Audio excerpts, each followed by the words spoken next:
Hi, I'm Tomas Evangelista. And I'm Neva Parker. And I'm Bex Campbell, and this is our Own Heroes podcast.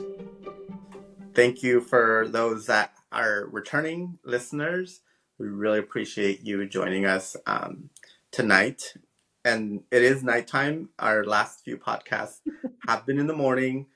So right now we may look a little bit different. I love the evenings. I'm not a morning person. So those morning podcasts were difficult for me. I don't know if it was the same for you too. No, the problem was the Monday for me. We could do it in the morning on Tuesday, Wednesday, Thursday, Friday, Saturday, or Sunday, but Monday, forget it. I don't do Mondays very easily. Yeah, I tend to be more of a night owl, but it's fine. I'll rally and put on a face and come in the morning if I need to. But yeah, we'll see what happens. Sometimes by this point in the day, I'm a little, lost for words, but we'll see. Well, I'm often lost for words. And then I have a lot of words, and then that's it. Well, today on our episode, we're going to be talking about people in our own lives, people that we see as our heroes, just because there's so many people that have impacted others, and we just wanted to highlight them and share more about them. And who knows, this could maybe remind you of somebody in your own life that has played a small role. It can be something larger, and we just wanted to discuss that today. So I don't know if anybody wants to go first, or should I go first, or Neva? You can go first. You can go first. Okay. You do it. Yeah. Do it. Yeah, I'm not sure. I'm not trying to take up all the spotlight, but I just wanted to offer.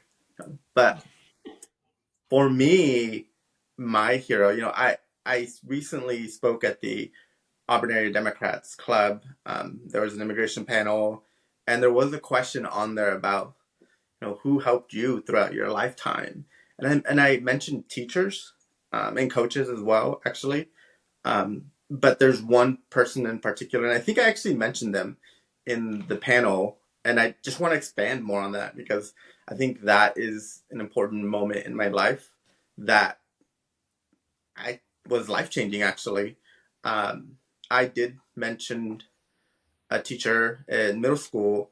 Her name is Patricia Leffridge, Mrs. Leffridge. She, though, will get mad at me. We need to call her Patty. So all the kids in school called her Patty. That is, she doesn't like going by Mrs. Leffridge. I would be the only one that would call her Mrs. Leffridge. I don't know why. I think as a child, I just had more. It's not that I had more respect. I just felt like it was respectful to call teacher by their last name. And I think that's actually what the norm is, actually, right? Mm-hmm. I think most places require it. I don't know. Right, exactly. And also maybe because it stuck with me throughout college and even after college. I think I would still say Mrs. Leffridge. So maybe that's what she's talking about. But she was my middle school teacher. She was my seventh grade science teacher, and what made her actions very important were that growing up, I was undocumented, and I grew up with my grandparents. They were always working, and they really, obviously, with language barriers, weren't able to interact with the schools as much. And I wanted to play sports. I loved soccer. I saw track and cross country at EVK Middle School. And actually, in sixth grade, I did go to some cross country practices. But I got this piece of paper where you have to fill out all your medical stuff. You also had to pay, I think it might have been $70, maybe $80 for each sport that you play. And that covered uniforms and the cost, I guess, of participating. Well, first at that time, we couldn't afford that. And, my grandparents we wouldn't be, I did not play in sixth grade because of that reason. And the following year came back around, and I went to the practices like I would. I went to a few practices. And the day of our first cross country race, she expected me to leave the classroom with the rest of the kids that were going to the first competition, which they leave during school, and I didn't go. Me and actually this other boy didn't go, and she wondered why aren't you guys going? Weren't you on the cross country team, or aren't you on it? And I just told her, I said, look, we weren't able to pay for the fee. The look on her face, I thought she was mad at me. I thought I said something wrong, but she was just shocked. She was just, what? Like, this is the reason why you're not going to compete? So she grabbed both of us and she walked us to the office, and she asked for this form, or I forget, maybe she helped us fill it out, but she did something um, that would allow us to go on the bus with the rest of the team and run our first race. And in that race, I took second place. So, Wow. yeah.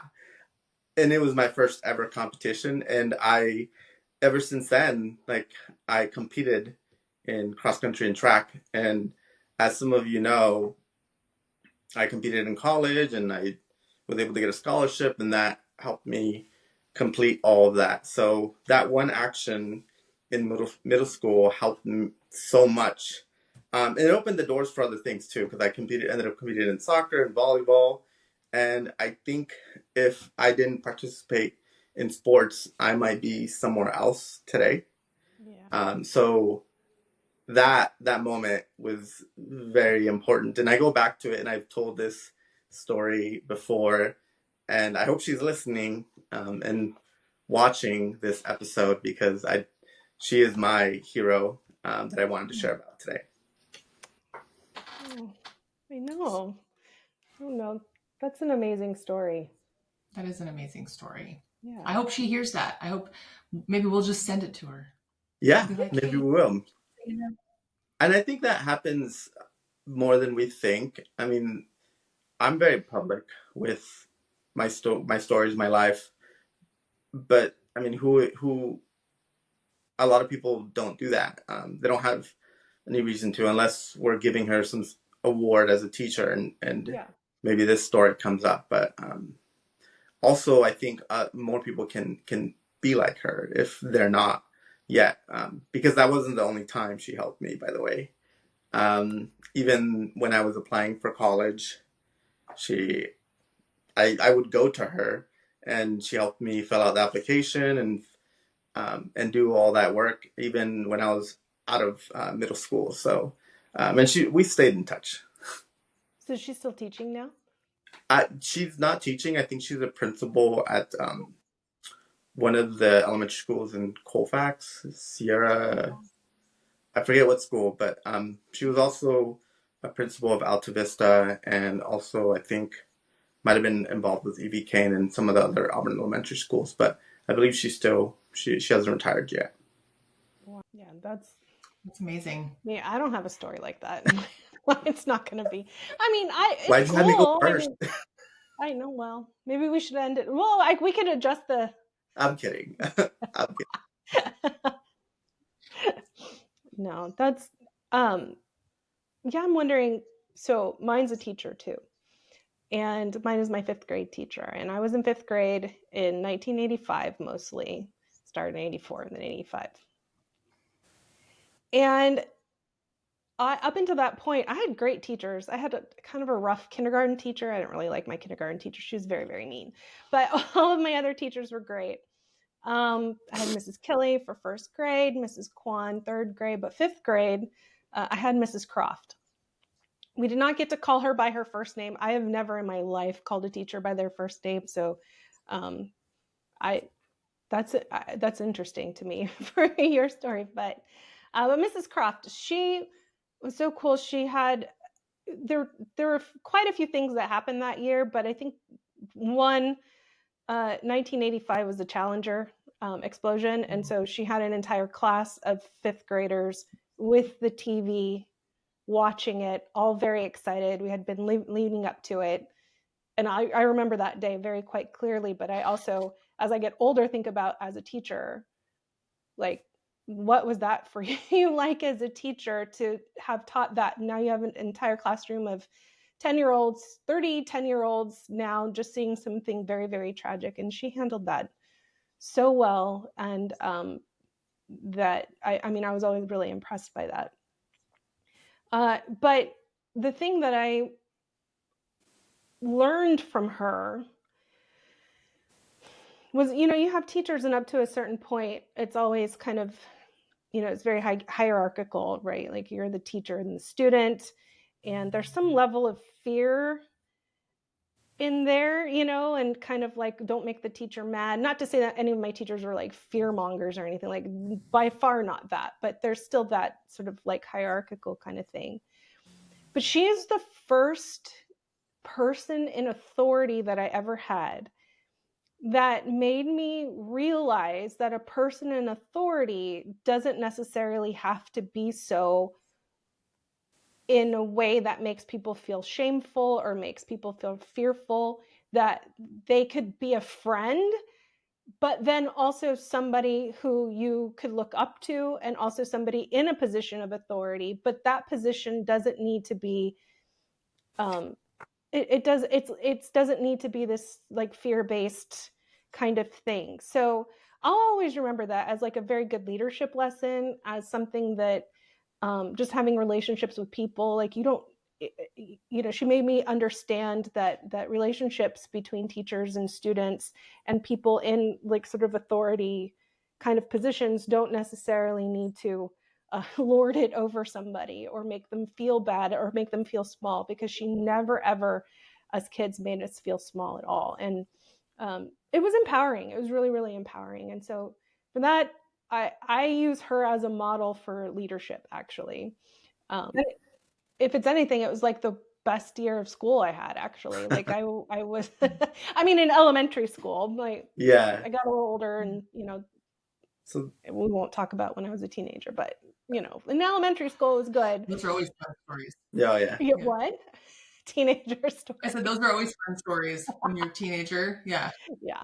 But yeah, I mean, so she was just, she wanted you wanted to make her happy, and not in that sort of like, I'm scared of you kind of way, but like, you knew that she knew you could do it, and knew that she made you feel at least like she had faith in you. And so you wanted to prove to her that she was correct.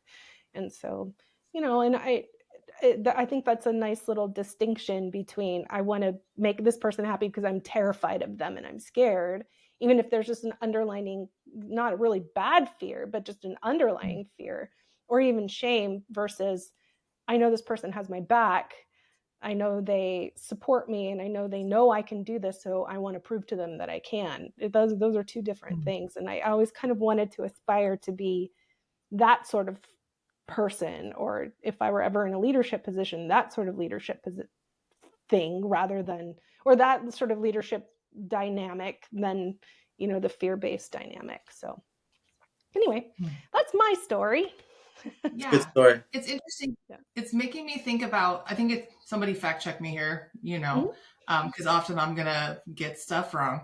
That saying, it's a quote, I think it's Maya Angelou, that people forget what you say, but not how you make them feel, or something like that. I'm butchering it, but that it's, that people will always remember the way that you made them feel. And for me, like, I think when I think about people who have modeled what it looks like to be a hero, I really just think about people who are modeling qualities or attributes that I find admirable. Mm-hmm. So it's not, for me, I don't have any one specific person. I have like a slew of people that over the course of time, I tend to be one of those people who collects like data points along the way. And then at some point later, I'll be like, that's really interesting. All of those people held those same qualities. And that's really interesting. So I'll kind of ponder upon it later. I think about, some of my earliest people that I think were modeling for me what I thought were important qualities in people. I think about my grandparents. Anybody who knows me knows that my paternal grandparents were a big factor in my life. They sort of set the stage for what I understood, like so many things about caregiving and what it means to be family, right? They sort of set the stage for that and modeled for our entire family the way that they thought that we should maintain connectedness and being a part of one another's lives.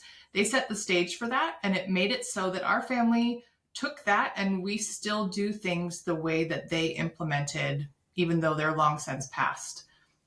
So for me, I think about, it's kind of, it wasn't like any one specific interaction or day. It was more about just the way that they moved through life, the tone that they set for our family. As an example, the way that they helped us understand that this is what family meant to us. And so I think about that when I think about how I see family now and the way that I want to continue to perpetuate that perspective about what family looks like. So that's one little piece for me. And then I also feel like I had a series of mentors throughout my educational career, and professional career. Some were in teacher capacities, some weren't. And, I feel like there's an often underappreciated aspect to people who willingly take on mentorship roles, even when they don't have to. I mean, in my educational career, social workers have to have mentors. They have to have somebody, like in your education, you have to have like an internship, and then you have a mentor who helps you process what you learn. And as you move through the internship, all of the they help you meld the educational material along with the real life experience. And so that you can come to have a cohesive picture of what it looks like to be in the field and to serve people. And so I think about that a lot because, that's really a sort of a thankless thing at the end of it all. Like teachers get compensated and they'll get sometimes awards and whatever. And not to say that like teachers are just like being showered with gifts or whatever, but I do think, I guess I just mean to highlight that mentors that I have had were sort of these unsung heroes in the background that helped me in great ways to understand and make sense of what I would be doing professionally, but never really got any recognition for it. Like, I thanked them greatly. I always gave a gift at the end, whatever. But that did not, how can that account for every week making time to sit down with me and talk through my personal feelings and my understanding of situations and how I could be better? I think there's a lot to be said for that. And I feel like,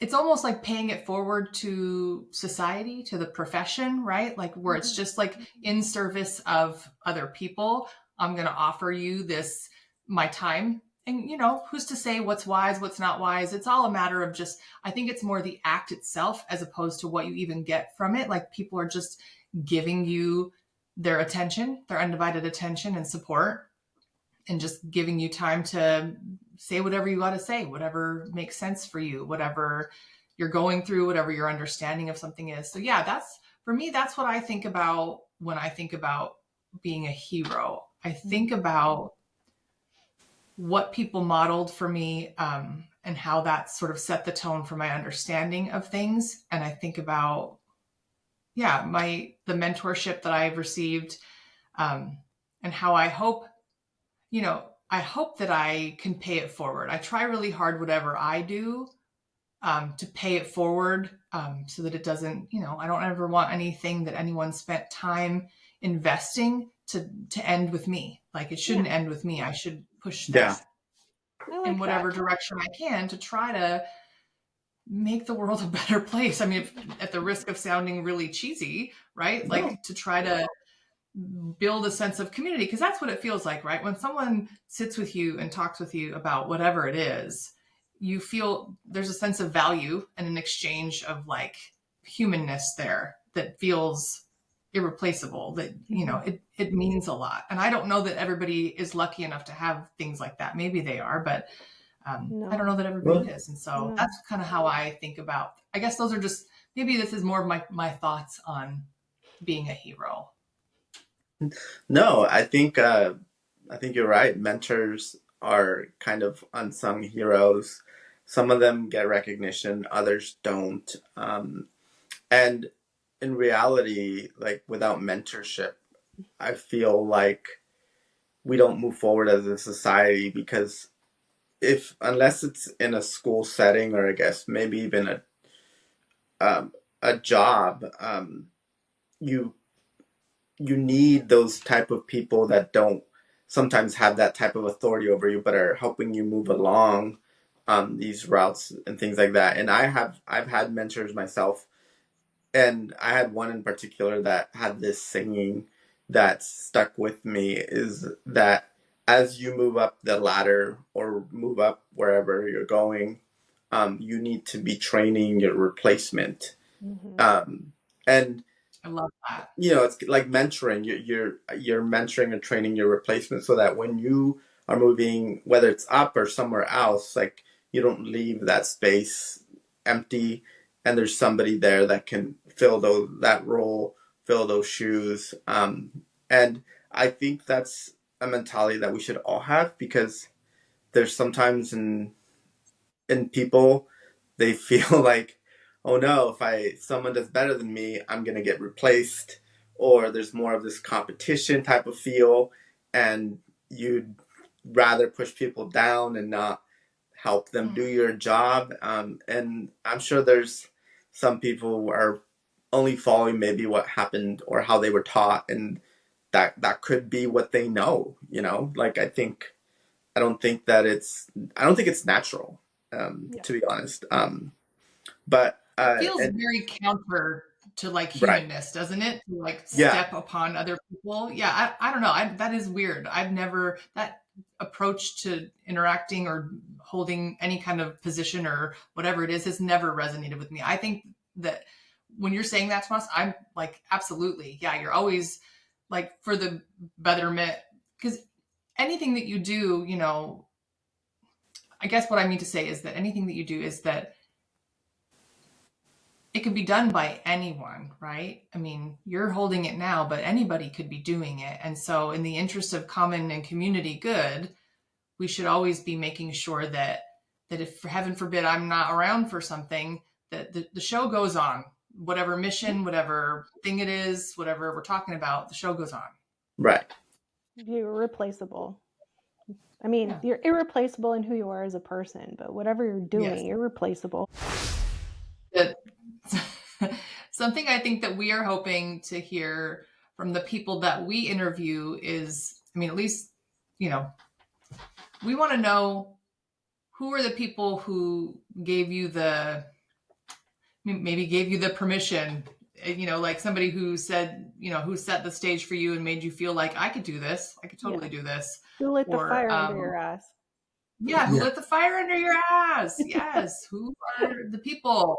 Because we want more of that, right? I don't know. Yeah. I want to see more people breaking through and just being like, screw this, I'm doing it. Like, I'm going to figure it out. I'm going to try and probably going to look messy as hell, but I'm going to do it anyway. Because why not?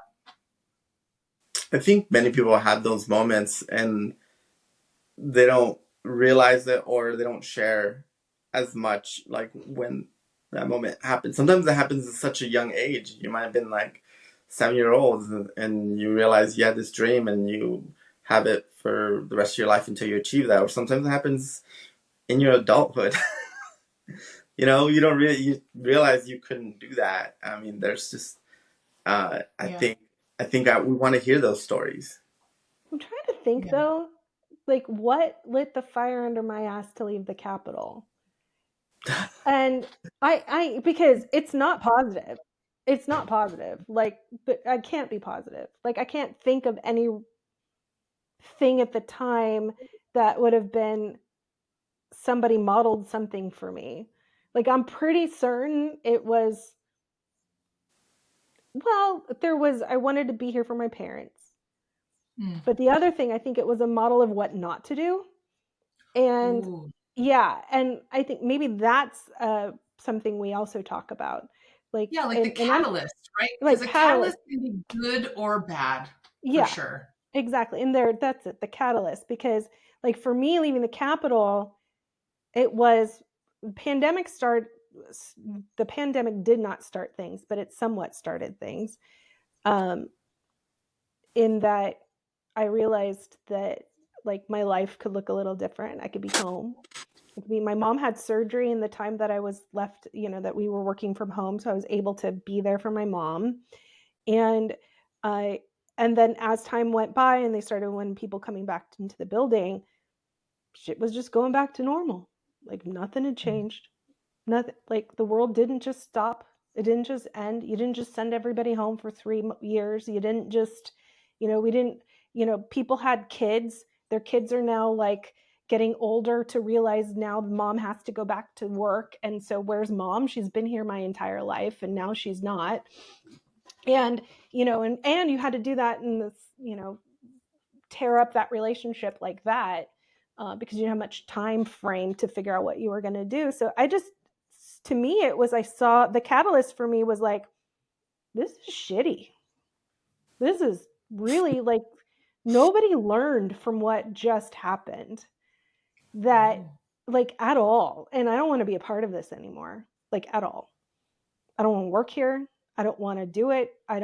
Nobody's learning. Everybody's pretending this didn't happen and actually pissed off that they sent everybody home. Like we all did what you asked us to do. And now you're pissed off because we weren't here. And now you want everybody back because it's easier for the bosses to have people back in. I don't know why. Like it was just, it was just wild because things were working out fine for some offices. I'm sure for some other offices it wasn't. So it's like, you have an opportunity to really like kind of clean up the world. And then we didn't. And I was like, well, I'm going to clean up my own world then, I guess. Ooh. So I think catalysts can be maybe bad things too. Like I didn't like that. I am not particularly proud of that thing that is happening. And I don't want to be part of that anymore. And in fact, if I do come back, like running for office, I'm going to come back as somebody who can maybe make certain that life's a little bit better for people who work there too. So that was a goal I had. Just, I did have that goal. I had a catalyst for starting my own business. I was at the Latino Leadership Council for 5 years, a nonprofit here in Placer County that does a lot of wonderful work for the Latino community. And it really actually taught me a lot about how to be a advocate. And there's roles like promotor, promotora, which it's like a paraprofessional cultural broker. I think that's the official title. You're just a resource for the community. Some people already kind of do this naturally, but pretty much I was with them for 5 years. I told myself that I was only going to be with them 2 years. And so by the time I had 5 years, and it was actually around the same time that I was doing a lot of public speaking for immigration. It was 2019, and it was just time to go. It was just time to go. I couldn't let it go. They kind of helped, kind of just, hey, I think this is mutual. So, and I had to agree. I said, yeah, I think I've outgrown this position, unless I was going to be with them and be like executive director at some point. Yeah. Which I didn't think I wanted that or even was ready, or they were even thinking about it. I was doing a lot of things on the outside, and it was just time to go. So we just agreed, and it was kind of the catalyst that I was even thinking about my own business. But it kind of set off this chain of situations where I just had to start my own business. I had a mentor that helped me start my own business because they were the ones that encouraged me. But the catalyst of that was leaving Latino Leadership Council and being on my own, and then realizing, oh wait, I have these skills and this knowledge that I can start my own business and help others, and find ways to reach communities and connect them with some of the leaders, or just help amplify their voices. Yeah. And so, I think it's good to help when other people are thinking about a move they want to make, a step that they're, on a path to whatever goal they have. I think it's good to sort of dive in a little bit on like the external factors that impact your decision making, your internal factors. What strengths are you going to rely upon to carry you through? And then just like sheer luck and like just being willing to show up every day. Yeah. Luck is Yeah. a thing. I Can't. agree. Look, Yeah. and there's a lot to be said for just like, I really do believe there's a lot to be said for just showing up. Because most people don't. Like, they just don't, and not to anybody's, like, we're not throwing shade, but people got a lot going on. So most of the time people, if something seems hard, they just shy away. And I get it. Yeah. There's a lot of reasons to shy away. There's a lot of reasons not to push forward with something. Anything's possible. Most shit's made up. You know what I mean? Yeah. I think about that every day. That saying is that lives in my brain every day. Like, most shit is made up. All these like structures and systems and constructs, that's all made up. Someone just decided. Yes. So I feel like someone just decided it. You could also decide it. You could also do something different. Exactly. I like that. Exactly. It's just all made up. Just make it up. It's not hard. Yeah. And that goes back to like going to school and, that whole positional authority, and, you got a book, and this is what the world tells you happened, and this is what the teacher told you happened. And so therefore it must be official, and it is now the thing. And then you find out it's not the thing, and your world is shook, and then you realize you even shake it some more when you realize it is all made up, and you can make it up yourself too. Yeah. So you've now just been multiply shook. I don't know. Just shaking things around. Oh boy. All right, Tomas. So that is it for today's episode. I hope that you enjoyed it and that you feel inspired. I also wanted to let all of you know, or maybe have an ask of you, follow us on Facebook, on Instagram, and soon on TikTok and YouTube as well, right? Yes, you definitely. search Our Own Heroes. And Spotify.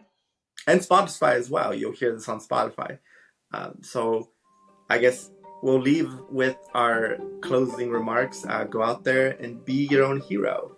Yes. See you next time. See you next time.